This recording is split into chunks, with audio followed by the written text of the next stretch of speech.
శ్రీ సచ్చిదానంద సద్గురు సాయినాథ్ మహారాజ్ की जय। శ్రీ సచ్చిదానంద సద్గురు అలివేలు మంగమ్మ సహిత భరద్వాజ మహారాజ్ की जय। శ్రీ సచ్చిదానంద సద్గురు నాంపల్లి బాబా మహారాజ్ की जय। జై సాయి మాస్టర్। ఈరోజు సత్సంగంలో మనం నేను దర్శించిన మహాత్ములు 3 శ్రీ ఆనందమాయి అమ్మ దివ్య చరిత్ర చదువుకుంటున్నాం। రచన పరమ పూజ్య ఆచార్య శ్రీ ఎక్కిరాల భరద్వాజ మాస్టర్ గారు। దీనిలో మనం 1వ అధ్యాయాన్ని మనం చదువుకుంటున్నాం। అమ్మ మొదటిసారిగా 1926లో నవరాత్రులప్పుడు భక్తుల కోరికను అనుసరించి శాస్త్రోక్తంగా ఖాళీ పూజ చేశారు అని చెప్పి మనం చెప్పుకున్నాం। అలాంటి పూజ మళ్ళీ చూడాలని ఉందని చెప్పి భక్తులందరూ భోలానాథ్కి చెప్పుకున్నప్పుడు ఆయన వచ్చి మరలా పూజ చేయమని కోరితే ఇక్కడి నుంచి ఫలానా చేయమని నన్ను ఎప్పుడు కోరవద్దు అని చెప్తారు। ఇప్పుడు నేను ఆ రీతిని చేయలేను అని చెప్తారు। దాంతో వాళ్ళు దాన్ని మానుకుంటారు ఆ ఉద్దేశాన్ని। ఆ సంవత్సరం బజార్లో అమ్మకానికి వచ్చిన కాళీమాత మట్టి విగ్రహాలన్నీ అమ్ముడిపోతాయి। ఒక ముదురు నీలిరంగులో ఉన్న విగ్రహం వీళ్ళు తీసుకొస్తారు పూజకి। తీసుకొస్తే అమ్మకి ఆ టైంలో ఏమవుతుందంటే సరిగ్గా రంగులోనే ఉన్న ఖాళీ రూపమే అమ్మ మనసులో మెదిలినట్టుగా అక్కడ సేవకులందరూ చెప్తారనమాట। ఇది పురాణ కథల ప్రకారం కాళికాదేవి రాజకుమార్తెగా జన్మించినప్పటికీ పరమ వైరాగ్యమూర్తి అయిన శివుణ్ణి వివాహమాడి కైలాసాన్ని కూడా రాజవైభవంలో నింపేసింట ఆవిడ। అంటే వీళ్ళు ఏ విగ్రహానికి పూజ చేస్తారన్నదాన్ని చెప్పారనమాట। ఆమె సంవత్సరానికి 3 రోజులు తన పుట్టిల్లైన భూమి మీదకి వస్తుందని చెప్తారట। ఆ 3 రోజులు బెంగాల్ రాష్ట్రం అంతా ఆ కాళీని పూజిస్తారనమాట అమ్మవారిని। ఆమె యొక్క సౌమ్య రూపమే దుర్గా, సౌమ్యంగా ఉన్న రూపాన్ని దుర్గా అంటారట। తీవ్ర రూపమే కాళీ, బాగా భయానకంగా తీవ్రంగా ఉంటుంది చూసారా, ఆ రూపాన్ని కాళీ అంటారట। ఎడమవైపున పై చేతిలో ఖడ్గం ఉంటుందా, కింది చేతిలో కపాలం ఉండి కుడివైపున ఉన్న పై చేతిలో అభయముద్ర, కింది చేతిలో వరద ముద్ర ఉంటుంట। దుష్టులను సంహరించే ఆవేశంలో నేల మీదేమో శివుడు పడుకుని ఉంటే ఆవిడ ఆవేశంలో చూడక శివునిపై కాలు వేసింట ఆవిడ। వేసి ఆ పొరపాటుకు 4 ఖర్చుకుందట ఆవిడ। ఆ రూపంలోనే కాళికాదేవిని పూజిస్తారట। అందుకే నాలుక బయటకు ఉన్న రూపంలోనే ఆవిడ్ని పూజిస్తారనమాట। కిందేమో కాళ్ళ దగ్గర శివుడు ఉంటాడు। మనకు చాలాసార్లు అనిపిస్తూ ఉంటుంది ఇదేంటి ఈయనున్నారేంటి అని కదా। అది సామాన్య జనులందరూ సౌమ్యమైన దుర్గా రూపాన్ని పూజిస్తారు। మామూలుగా జనరల్గా సౌమ్యంగా ఉన్న రూపాన్నే పూజిస్తారు। తీవ్ర సాధకులు, బాగా తీవ్రంగా సాధన చేసే వాళ్ళు ఉంటారు కదా, వాళ్ళు మాత్రం అర్ధరాత్రి సమయంలో తీవ్ర రూపిణి అయిన కాళికాదేవిని వాళ్ళు కొలుస్తూ ఉంటారట। అంటే తీవ్రంగా సాధన చేసేవాళ్ళు కాళికగా చేస్తారట। పూజ సమయానికి అమ్మని తీసుకొచ్చి అక్కడ కూర్చోపెట్టారట। అప్పుడు అమ్మ ఆ విగ్రహానికి పూజ చేద్దామని తీసుకొచ్చి కూర్చోపెట్టి అమ్మని కూడా కూర్చోపెడితే అమ్మ అన్నారట నా స్థానంలో నేను కూర్చుంటాను అని చెప్పేసి ఆవిడ వెళ్ళి ఆ కాళీమాత విగ్రహం ఉన్న పక్కనే కూర్చున్నారట। అప్పుడు భోలానాథ్ గారు ఆవిడకి పూజ చేశారట। తర్వాత వీళ్ళు అన్నారట మామూలుగా విగ్రహాన్ని నిమజ్జనం చేస్తారు కదా, కానీ భక్తులందరికీ అది నిమజ్జనం చేయాలనిపించలేట, అంత దివ్యమైన వర్చస్సుతో ఉందిట ఆ విగ్రహం। అప్పుడు అమ్మతో చెప్పుకున్నారట నిమజ్జనం చేయాలని లేదమ్మా, బాధగా ఉంది చెయ్యాలంటే అని చెప్తే అప్పుడు అమ్మ దాన్ని ఒక గదిలో పెట్టించారట। అప్పుడు ఎవరో ఒకళ్ళు పూజ చేసుకోవడానికి వచ్చి ఒక బలి ఇవ్వడానికి ఒక మేకని తీసుకొస్తే అమ్మ వాళ్ళని నివారించారనమాట। అట్లాంటివి చేయవద్దని మరి వాళ్ళని అలా సంస్కరించారనమాట। ఆ మేకనే అమ్మ దగ్గర ఉండేదట ఆవిడ। ఆ మేక అమ్మ చుట్టూ తిరుగుతూ అమ్మ కాళ్ళ దగ్గర కూర్చుని అలా ఉండేట। తర్వాత ఒకరోజు అమ్మేమో రాజస్థాన్కి బయలుదేరారట అమ్మ। ఆ తర్వాత ఏమైందనమాట, అక్కడ ఢాకాలో భక్తులు ఆ కాళీమాత విగ్రహం ఉంది కదండి, దానికి వాళ్ళు మాల వేయడం మర్చిపోయారట। అది అమ్మ గుర్తు చేశారనమాట అండి। అలాగే ఒక అమావాస్య నాడు అమ్మ రోజంతా తమ చేతులు మెలిపెట్టుకున్నారట। ఆమె కన్నుల వెంట నీరు కారుతుంటే ముఖంలో చిరునవ్వు మాత్రం అట్లాగే తాండవిస్తుంటా. కొద్ది రోజుల తర్వాత బాయాజీ జాబు వాసాయట. అమావాస్య నాడు రాత్రి కాళికా మందిరంలో 3 దొంగలు పడి వంటి మీద అమ్మవారికి ఉన్న ఆభరణాలన్నీ వాళ్ళు దొంగిలించి ఆ మట్టి విగ్రహానికి ఒక చేయి విరిగిందట.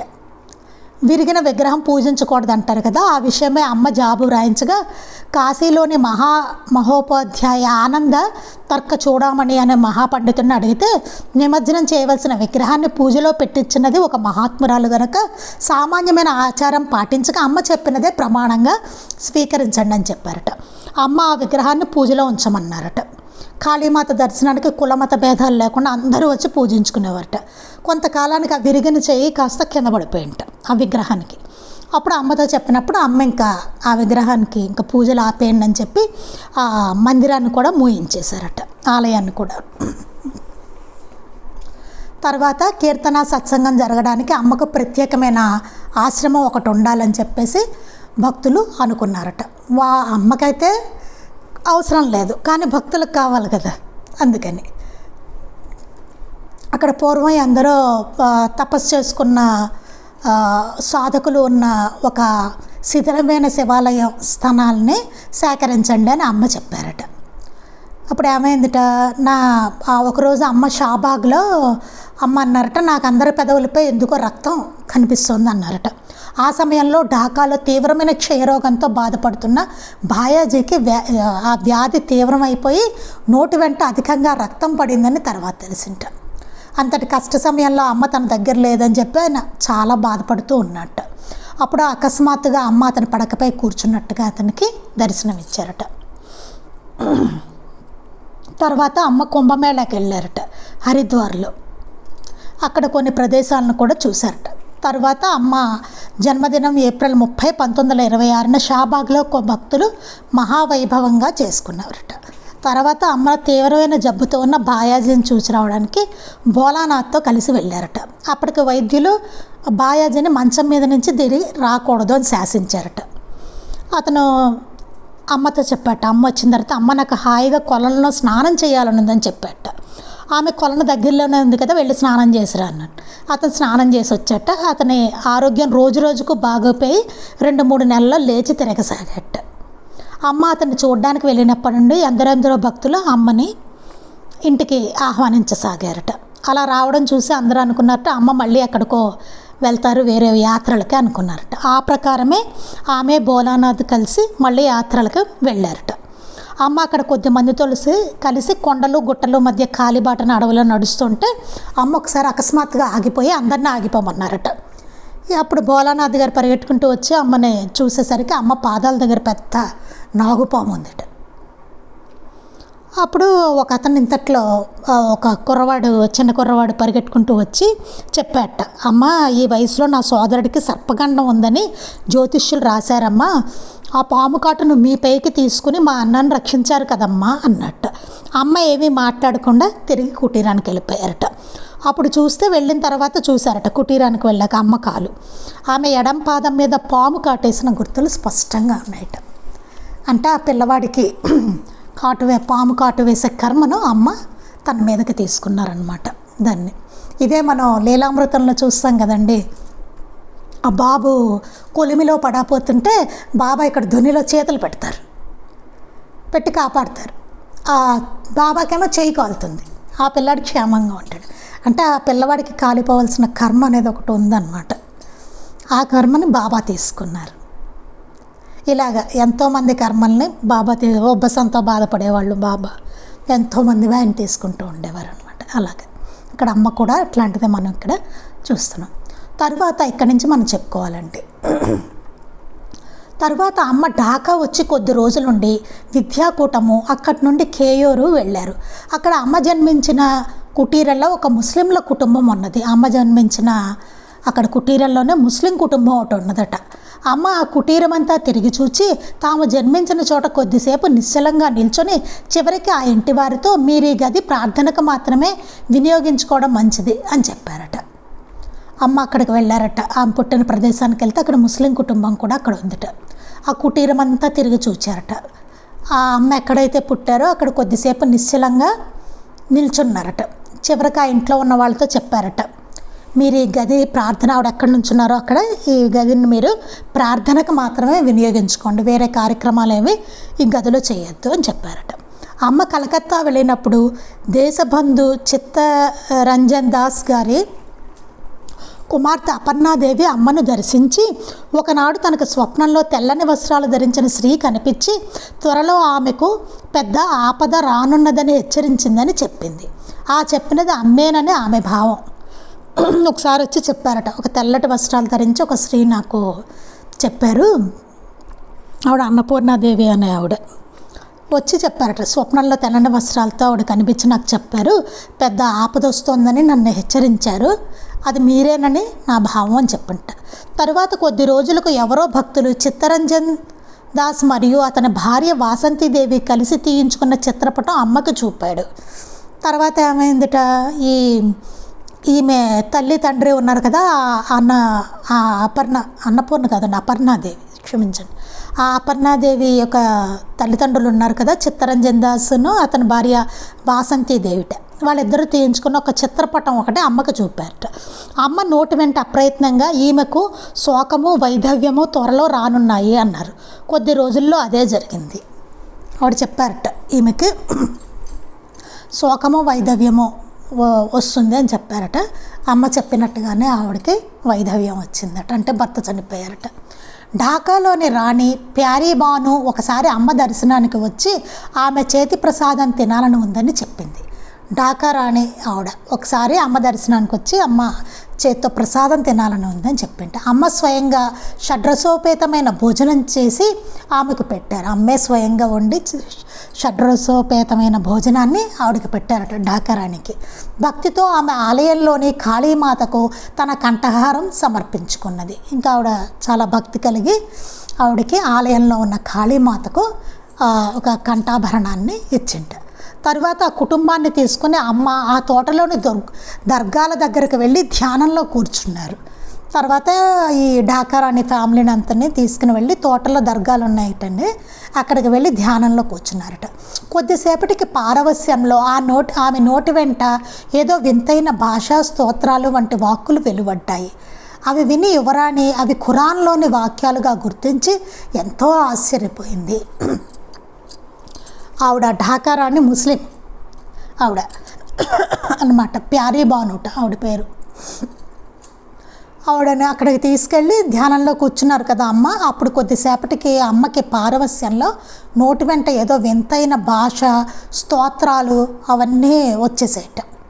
అది వినిన యువరాణి అన్నారట, ఇవి ఖురాన్లోని వాక్యాలు అని ఎంతో ఆశ్చర్యపోయారట. అంటే అమ్మ నోటి వెంట ఖురాన్లోని వాక్యాలు వచ్చాయన్నమాట ఢాకా రాణి వచ్చినప్పుడు. కొత్తగా అమ్మను దర్శించిన భక్తులు ఆమెను వారి వారి ఊళ్ళకు ఆహ్వానించసాగారు. కొత్తగా వచ్చిన వాళ్ళు ఉంటారు కదా, అమ్మ మా ఊరికి రండి, మా ఊరికి రండి అని చెప్పి అమ్మను ఆహ్వానించారట.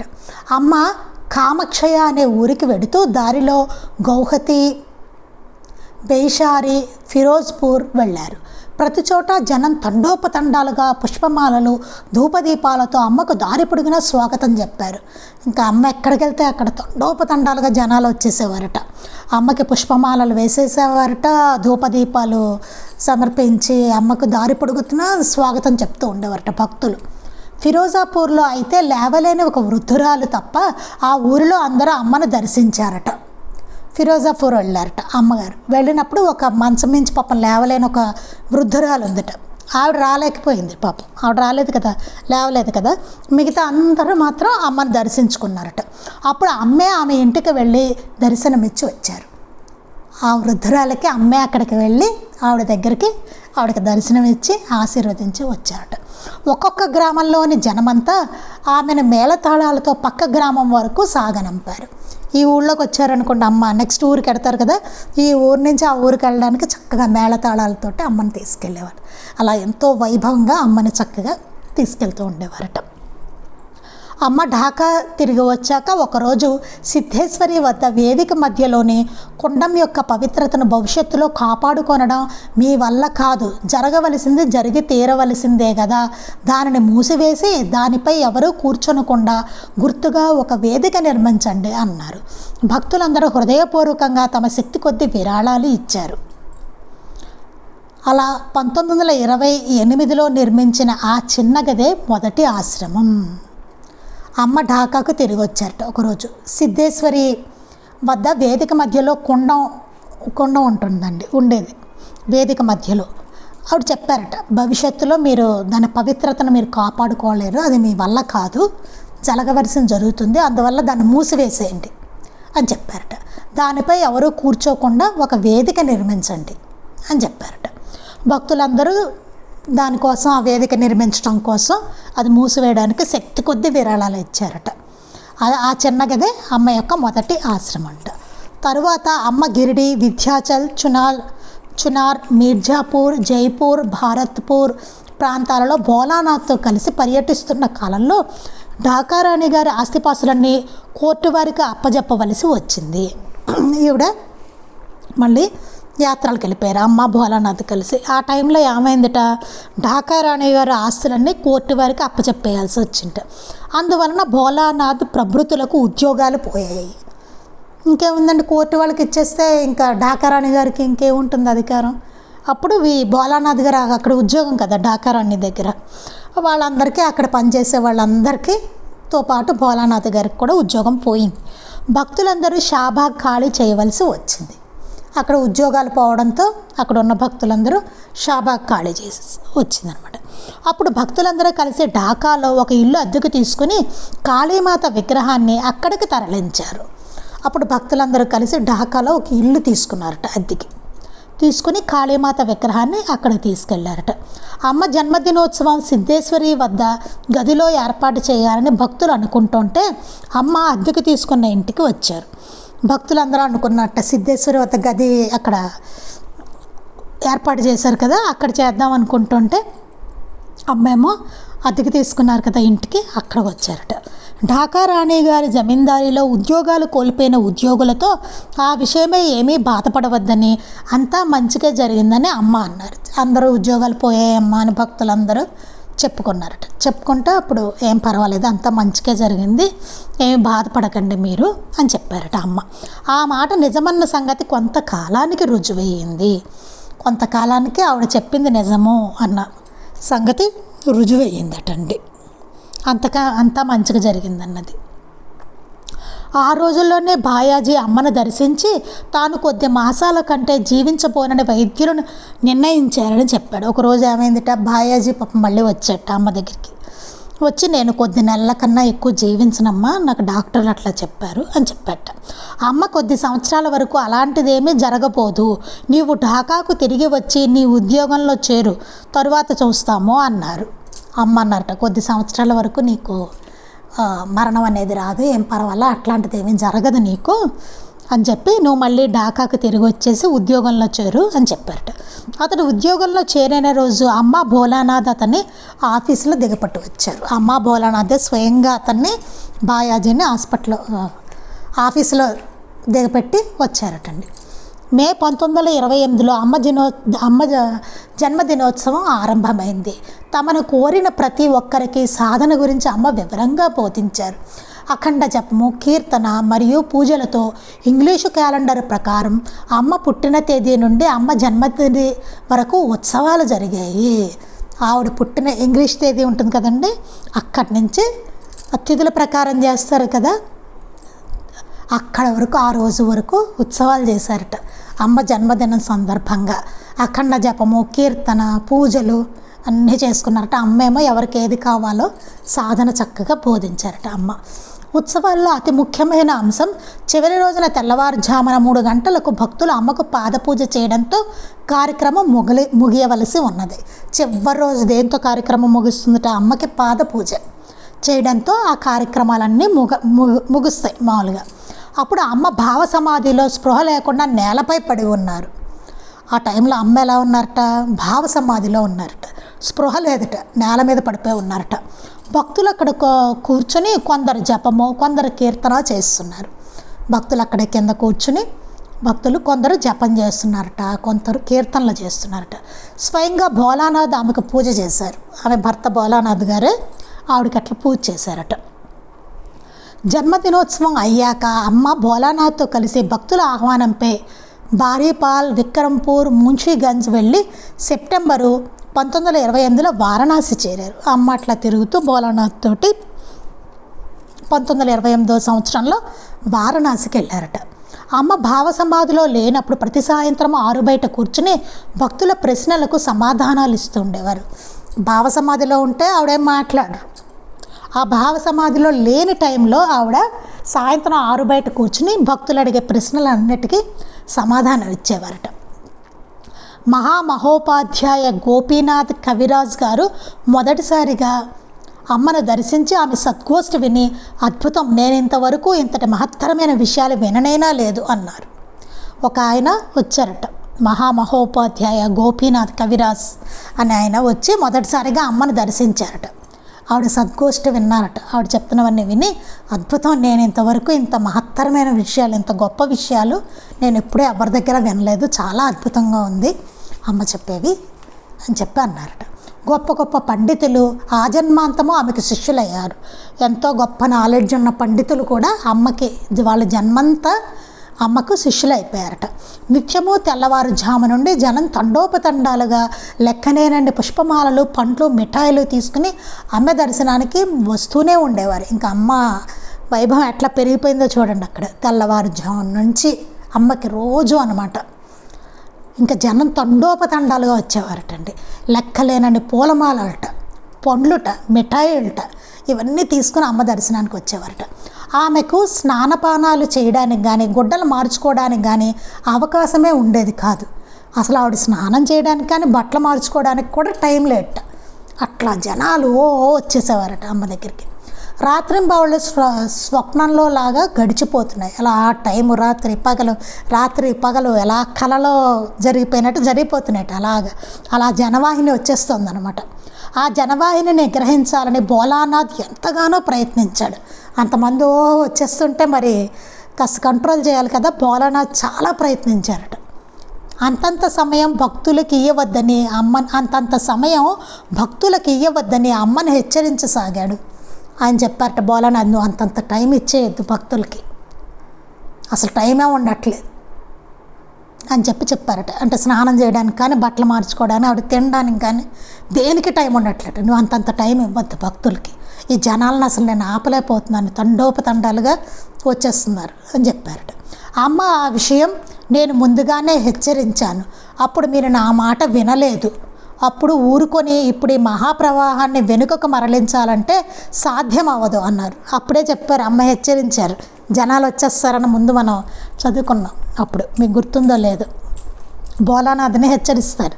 ఆయన పెద్దగా పట్టించుకోరు ఆ విషయం. నేను అప్పుడే చెప్పాను కదా, మీరు ఊరుకోలేదు, అప్పుడు మీరు పట్టించుకోలేదు, ఇప్పుడు ఏం చేస్తాం అన్నారట అమ్మ. ఇప్పుడు ఎలా మళ్ళీ వెనకకి ప్రవాహాన్ని మరలించడం అనేది సాధ్యపడదు అన్నట్టు. ఒకనాటి రాత్రి అమ్మ అకస్మాత్తుగా మృత్యువు ఆసన్నం అవుతోంది అన్నారు. అకస్మాత్తుగా అన్నారట అమ్మ, మృత్యువు దగ్గరకు వస్తుంది, ఆసన్నం అవుతోంది అన్నారట. అప్పుడు అక్కడున్న ఒక భక్తురాలు బహుసంతానవతి, అదేదో నా ఒక్కదానికే రానివ్వండి అమ్మ అన్నారు. ఆవిడ భయపడిందట. ఒక ఆవిడ అమ్మ అలా అనేసరికి, కానీ అదేదో చాలామంది పిల్లలు ఉన్నారు ఆవిడకి, బహుసంతానవతి ఆవిడ, అదేదో నా ఒక్కదానికే రానివ్వండి అమ్మ, మృత్యువేదో అన్నారట ఆవిడ. ఒక భక్తురాలు అమ్మ ఆమె కేసి చూసి నవ్వి ఊరుకున్నారు. ఆమె కేసి చూసి నవ్వేసి ఊరుకున్నారట అమ్మ. ఆ వేడుకల సమయంలో ఆ మాట అందరూ మర్చిపోయారు. సరే, అక్కడ వేడుకలు జరుగుతున్నాయి, అసలు అమ్మ ఆ మాట అన్నారని కానీ ఈ అమ్మాయి ఆ మాట అన్నదని కానీ అన్నీ మర్చిపోయారు అందరూ.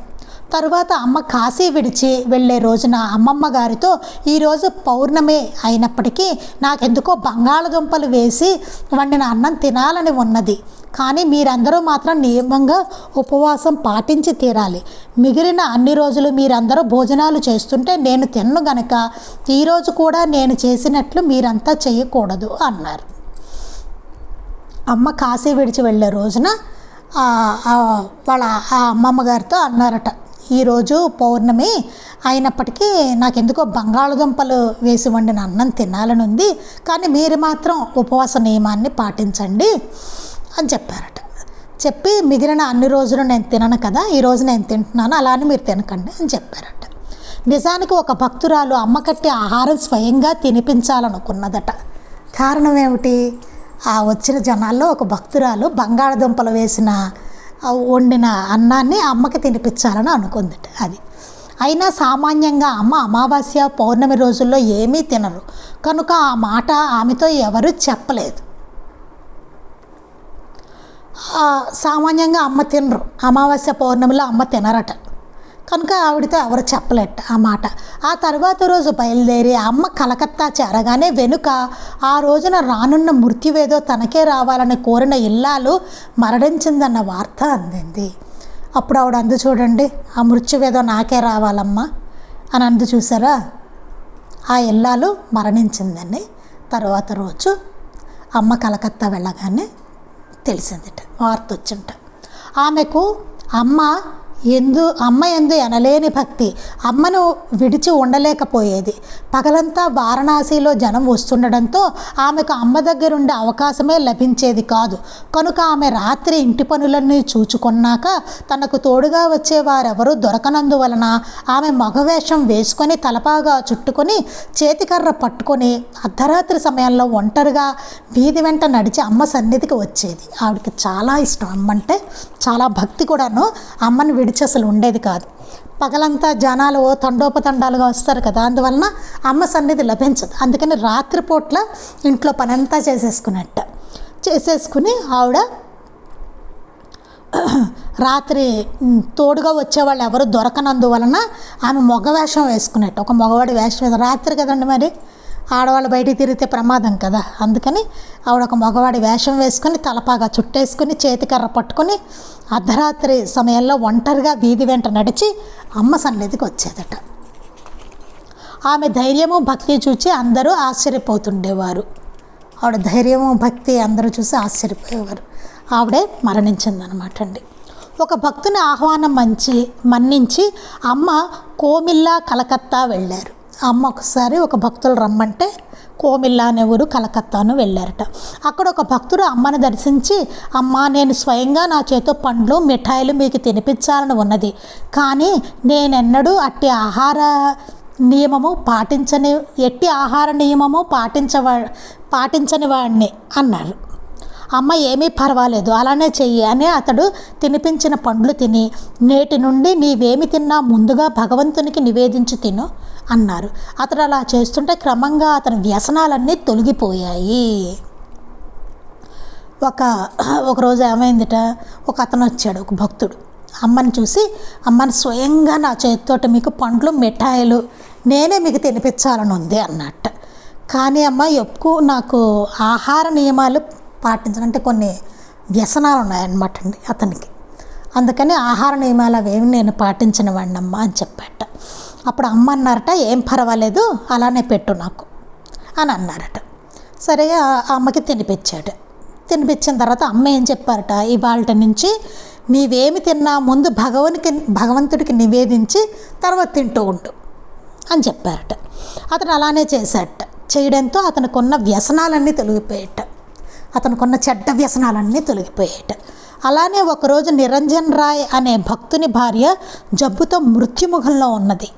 ఒకరోజు ఒక భక్తుని భార్య, నిరంజన్ రాయ్ అనే భక్తుని భార్య జబ్బుతో ఇంకా చావు బ్రతుకుల్లో ఉంది. ఆవిడ చావు ఇంకా వచ్చేసింది ఆవిడకి. వారు బంధువు ఒకరు అమ్మ కూర్చుండే గదిలో కూర్చుని రోగికి ప్రమాదం తప్పాలన్న సంకల్పంతో ధ్యానం చేస్తున్నాడు. వాళ్ళ బంధువు ఒక ఆయన అమ్మ కూర్చుండే గదిలోకి కూర్చుని ఆవిడకి రోగం తగ్గాలి అని చెప్పేసి అతను ఆ సంకల్పంతో ధ్యానం చేస్తూ కూర్చున్నట్ట. ఆ సమయంలో అమ్మ ఎక్కడికో వెళ్ళారు. ఆ సమయంలో అమ్మ అక్కడ లేరు, ఆ గదిలో లేరు, ఎక్కడికో వెళ్ళారు. అతడు ధ్యానం ముగించి కళ్ళు తెరవగానే అమ్మ మెరిసిపోతున్న కళ్ళతో అతని ముఖంలోకి చూస్తున్నట్లు దర్శనమైంది. అమ్మ అసలు అక్కడ లేరు, అయినా సరే అమ్మ మెరుస్తున్న కళ్ళతోటే అతనికి అక్కడ ఉన్నట్టుగా దర్శనమైందట. అందువలన అమ్మ తన ప్రార్థన మన్నించిందని, రోగి తప్పక జీవిస్తుందని అతడు దృఢంగా విశ్వసించాడు. అమ్మ అట్లా దర్శనం ఇవ్వడంతో అతను అనుకున్నట్ట, రోగికి ఏమవ్వదు, ఆమె తప్పకుండా బతుకుతుంది అని దృఢంగా నమ్ముకున్నట్ట. కానీ కొద్ది రోజుల్లో ఆ రోగి మరణించడంతో అతడు ఎంతో నిరాశ చెందాడు. కానీ కొద్ది రోజుల్లోనే ఆవిడ రోగంతో ఉన్నాడు. ఆ నిరంజన్ భార్య చనిపోయింది. చనిపోవడంతో ఇతను చాలా నిరాశ చెందట. అమ్మ కనిపిస్తే మరి ఆవిడ మామూలుగా అయిపోతుందని అనుకున్నాడు, కానీ అతను అనుకున్నది జరగలేదు. దాంతో అతను నిరాశ చెందాడు. ఒకరోజు ఆ విషయం ఆలోచిస్తున్న అతని కేసు చూచి, అమ్మ, ఆమెకి ఎట్టి బాధ లేకుండా చేయమని నువ్వు కోరావు కదా, కేవలం మృత్యువు తప్పడం మాత్రమే, బాధలు లేకపోవడం కాదు కదా, ఆమెకి ఎట్టి బాధ లేకుండేలా చేయటం అంటే ఇదే అన్నారు. ఎంత బాగా చెప్పారో చూడండి. ఇక్కడ అతను ఏమని చేశాడు ధ్యానం? ఆమెకి ఎట్టి బాధ ఉండకూడదని చేశాడు. ఎట్టి బాధ ఎప్పుడు ఉండదండి? మరణించిన తర్వాతే మనకి ఎట్టి బాధ ఉండదు, అంతే కదా. నువ్వు అదే కదా కోరుకున్నావు. కేవలం మృత్యువు తప్పడం మాత్రమే, బాధలు లేకపోవడం కాదు. మృత్యు ఒకటే తప్పితే బాధ లేకపోవడం కాదు, వేరే బాధలు ఏవో వస్తూనే ఉంటాయి కదండి. ఆ మృత్యు ఒకటే కాదు కదా. ఆమెకి ఎట్టి బాధ లేకుండేలా చేయడం అంటే ఇదే. ఆవిడ చనిపోవడమే ఎట్టి బాధ లేకుండాలే ఉంటాయి. ఆవిడ ఉంటే ఇంకా ఏవో బాధలు పడాల్సినవి ఉన్నాయి ఆవిడకి. అందుకే ఆవిడని మరణించనిచ్చారు అమ్మ. అది అమ్మ ఢాకాకు తిరిగి వచ్చాక తన కోసం భక్తులు అద్దెకు తీసుకున్న ఉత్తమ కుటీర్ అనే ఇంటి నుండి ఒకరోజు భోలానాథ్తో కలిసి సిద్ధేశ్వరికి వెళ్ళారు. తమకింక తిరిగి ఆ ఇంటికి వెళ్ళాలనిపించడం లేదని అమ్మ చెప్పారు. ఆ వార్త తెలియగానే భక్తులందరూ ఒక్కొక్కరు సామాన్లు తీసుకుని సిద్ధేశ్వరికి చేరుకున్నారు. ఆవిడ ఆ ఢాకా నుంచి సిద్ధేశ్వరికి వెళ్ళిపోయి, నేను ఇంకా వెనక్కి వెళ్ళాలని లేదు, ఇక్కడే ఉంటానన్నారట. అప్పుడు అక్కడ ఉన్న భక్తులందరూ మళ్ళీ సామాన్లన్నీ సర్దుకుని వాళ్ళు కూడా సిద్ధేశ్వరికి వచ్చేసారట. మరొకసారి కాళీమాత విగ్రహాన్ని కూడా తరలించవలసి వచ్చింది. మళ్ళీ అక్కడి నుంచి ఆవిడ్ని ఈ సిద్ధేశ్వరికి కాళీమాత విగ్రహాన్ని కూడా తీసుకొచ్చారట. కాళికాలయంలోని ఒక గదిలో అమ్మ ఆదేశించిన ప్రకారం భోలానాథ్ సాధనలో నిమగ్నమయ్యాడు. ఈ భోలానాథ్కి ఒక సాధన ఆదేశించారట. ఒక గదిలో, కాళికాలయంలో ఒక గదిలో ఆయన్ని సాధన చేసుకోమని చెప్పారట. అమ్మ ఒక్కరే ఒక గదిలో ఉండనారంభించారు. ఆయన గదిలో సాధన చేసుకోమని ఇంకొక గదిలో అమ్మ ఒక్కరే ఉన్నారట. రోజు కొద్దిమంది బ్రహ్మచారులు వచ్చి అక్కడ అగ్నిహోత్రానికి ఆహుతులు వేస్తుండేవారు. తమ దర్శనానికి వచ్చిన భక్తులు 10 నిమిషాల కంటే ఎక్కువసేపు ఉండకూడదని అమ్మ ఆదేశించారు. ఇంకా ఏమైందంటే అక్కడ రోజు కొంతమంది బ్రహ్మచారులు వచ్చి అక్కడ అగ్నిహోత్రంలో ఆహుతులు చేసేవారట. అమ్మ దర్శనానికి వచ్చిన భక్తుల్ని 10 నిమిషాల కంటే ఎక్కువసేపు ఉండకూడదు, 10 నిమిషాలే అని చెప్పి అమ్మ ఆదేశించారట. అది ఇక్కడ వరకు మనం ఆపుదామండి.